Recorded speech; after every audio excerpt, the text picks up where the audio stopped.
అనుసంధానకర్త ఎవరు అంటే ఎంపీటీసీ గారు. గ్రామ పంచాయతీకి మండలానికి అనుసంధానకర్త ఎంపీటీసీ.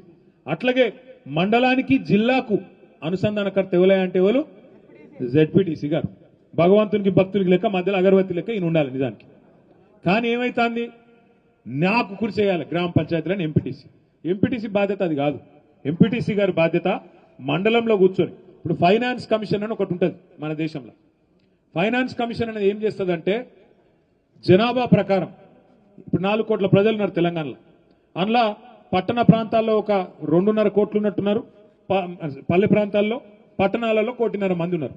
దాని ప్రకారం పల్లెలకు, పట్టణాలకు, మున్సిపాలిటీలకు, గ్రామ పంచాయతీలకు ఫైనాన్స్ కమిషన్ ద్వారా ఇగో తలా ఇంత అని చెప్పి డబ్బులు ఇస్తారు.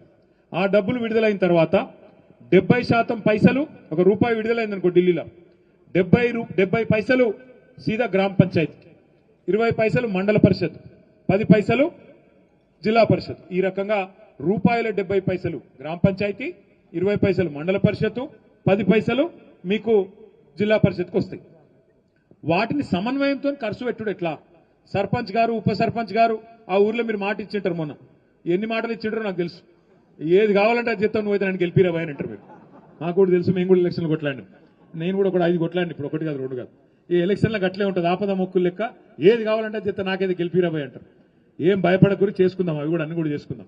అయితే ఆ 70 పైసలు ఏవైతే మీకు రాజ్యాంగబద్ధంగా బాబాసాహెబ్ రాసిన రాజ్యాంగం ప్రకారం వస్తాయో అలా ఏ ఎమ్మెల్యేలు పెడతందుకు అవకాశం లేదు. అలా తీర్మానం చేయాల్సింది గ్రామ పంచాయతే. సర్పంచ్ గారి తీర్మానం లేకుండా, వార్డు సభ్యుల తీర్మానం లేకుండా, ఉప సర్పంచ్ సర్పంచ్ల సంతకం లేకుండా ఇక్కడ అనిల్ కుమార్ రెడ్డి చేసేది లేదు, అక్కడ బీర్లాయిలే చేసేదేం లేదు. ఉత్తదే వాళ్ళదంతా మీదే రాజ్యం, మీదే హక్కులు తప్ప ఎవరికేం లేవు. ఇక వాళ్ళు వీళ్ళు చెప్తారు మీకు ఏదో లేని పని ముచ్చట్లు, ఎమ్మెల్యే సాబ్ పిలుస్తుండు, ఇట్రాన్రి అట్రాన్రి, అది చేస్తాం ఇది చేస్తాం. పట్టించుకోకుండ్రి, వాళ్ళతో అయ్యేది లేదు, పోయేది లేదు, ఊదు కాలేదు, పీరు లేవది. వాళ్ళకే పైసలు లేవు, ఎమ్మెల్యేలకే పైసలు దిక్కులేవు.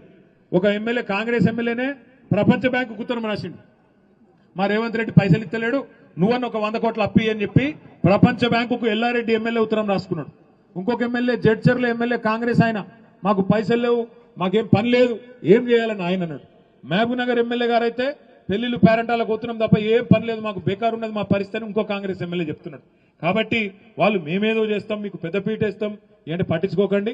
ఏమాత్రం వాళ్ళకే పైసలు, వాళ్ళే ఆగంలో ఉన్నారు, వాళ్ళతో అయ్యేది లేదు. కానీ మీకుంటాయి, మీకు ఫైనాన్స్ కమిషన్ డబ్బులు వస్తాయి, నెల నెల రావాలి.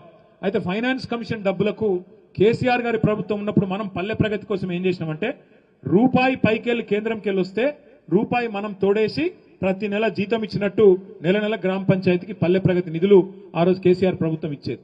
ఈ 2 ఏళ్లలో రేవంత్ రెడ్డికి పైకి ఢిల్లీకి మూటలు పంపినందుకు పైసలు ఉన్నాయి, కానీ మనకు పల్లెలకు పంపనీకి మాత్రం లేవు. పైసా ఇయ్యలే. ట్రాక్టర్ల డీజిల్ వద్దామంటే పైసలు లేవు, ట్యాంకర్ల నీళ్లు వద్దామంటే పైసలు లేవు, ఊర్లలో బుగ్గలు వెళ్ళకపోతే బుగ్గలు పెడతా ఉంటూ లేడు, పంచాయతీ సెక్రటరీల కాడ పైసలే లేవు. ఇలా అధ్వానమైన పరిస్థితుల్లో పల్లెలు ఉన్నాయి. అందుకే మీ మీద బాధ్యత కూడా ఎక్కువ ఉంటుంది. ఫైనాన్స్ కమిషన్ నిధులను ఎట్లా ఖర్చు పెట్టాలా, ఏం చేయాలా, మీ హక్కులేంది, మీ విధులేంది, ఇవన్నీ కూడా మీకు అర్థమవుతుంది. ఎంపీటీసీ పాత్ర ఏంది, జెడ్పీటీసీ పాత్ర ఏంది, సర్పంచ్ పాత్ర ఏంది, ఇవన్నీ మీకు అర్థమవుతందుకు మొత్తానికి ఏం చేద్దామంటే ఈ జెడ్పీటీసీ ఎంపీటీసీ ఎలక్షన్లు అయిపోగానే జిల్లాల వారీగా, నియోజకవర్గాల వారీగా సర్పంచ్లకు, ఎంపీటీసీలకు, జెడ్పీటీసీలకు ఒక వర్క్ షాప్ పెట్టుకుందాం, ఒక ట్రైనింగ్ కార్యక్రమం పెట్టుకొని మీ హక్కులేంది, మీ ఉప సర్పంచ్తో, వార్డు సభ్యులతో మీరు ఎట్లా కలిసి నడవాలా, ఏ రకంగా రేపటి రోజున గ్రామ పంచాయతీ తీర్మానం చేసి ఏది సాధించుకోవచ్చు, ఏమేమి చేయొచ్చు, ఇవన్నీ కూడా మేము మీకు శిక్షణ ఇస్తాం. కావాలంటే ఎక్స్పర్ట్స్ ని పిలుచుకుందాం. కాబట్టి మీరు ఎవరు భయపడవద్దు అని నేను ముందు మీకు విజ్ఞప్తి చేస్తా ఉన్నాను. ఇంకొకటి, కాంగ్రెస్ వాళ్ళు డైరెక్ట్ ఎలక్షన్లో గెలవలేరు, అందుకే కొన్ని లంగ కథలు చేస్తారు. ఏం చేస్తారు, ఇక అర్జెంటుగా సర్పంచ్ను సస్పెండ్ చేయాలి, డిపోకి చెప్పి ఉప సర్పంచ్కు ఇవ్వాలి చార్జ్, వాళ్ళోడు ఉంటే గిన్న అని ఆలోచన చేస్తారు. దానికోసం కూడా నేను మీకు మాటిస్తున్న గౌరవ సర్పంచ్లకు, మీరు భయపడాల్సిన అవసరం లేదు. ప్రతి జిల్లాలో ఒక లీగల్ సెల్ ఏర్పాటు చేస్తాం, మీరు ఎక్కడ పోయే అవసరం లేదు. మీకు ఇక్కడనే న్యాయ పోరాటం చేయడానికి మీ మీద అక్రమ కేసులు పెట్టినా, అక్రమంగా మిమ్మల్ని తొలగించే ప్రయత్నం చేసినా, ఏ జిల్లాకా జిల్లా మీ జిల్లా నాయకత్వం మీకు లీగల్ సెల్ ని కూడా అందుబాటులో ఉంచుతుంది. వెంటనే కేసు వేయచ్చు, వెంటనే స్టే వస్తుంది. మీ మీద అన్యాయంగా ఎవరు కూడా ఏం చేయలేరు. ఏ రకమైన జులుం చేసినా పార్టీ మీకు అండగా ఉంటుందని కూడా నేను విజ్ఞప్తి చేసుకుంటా ఉన్నా. మరి మీరు కొంతమంది అనుకోవచ్చు, అన్నా మరి పైసలు లేవంటున్నావు ప్రభుత్వంలో, ఎట్లా? పైసలన్నీ ఢిల్లీకి పోతున్నాయి. బాధ ఏంటంటే రాహుల్ గాంధీ గారి కప్పం కట్టాలి కదా రేవంత్ రెడ్డి గారు, కట్టకపోతే ఇట్లా పదవి ఊస్టింగ్ అయిపోతుంది కదా. అందుకే కమిషన్లు వచ్చే పనులకు మాత్రమే పైసలు ఇస్తాడు రేవంత్ రెడ్డి. రైతు బంధు ఇస్తే కమిషన్ రాదు, అందుకే రైతు బంధు ఇయ్యడు. పెన్షన్లు పెంచితే 2000 4000 చేస్తే కమిషన్లు రావు, కాబట్టి దాన్ని తీసుకోడు. మహిళలకు నెలకు 2500 ఇస్తా అన్నాడు, మహాలక్ష్మి అన్నాడు, అది ఇయ్యడు, కమిషన్ రాదు. మరి ఏం చేయాలా?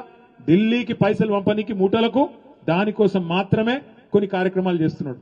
అందులో మీ దగ్గర ఒక దుర్మార్గమైన ప్రచారం చేస్తున్నాడు. ఏది మూసీ సుందరీకరణ అట ఈయన చేయబోతే మనం అడ్డుకున్నామంట. ఇక దానికి మీ కోమటిరెడ్డి వెంకటరెడ్డి, రేవంత్ రెడ్డి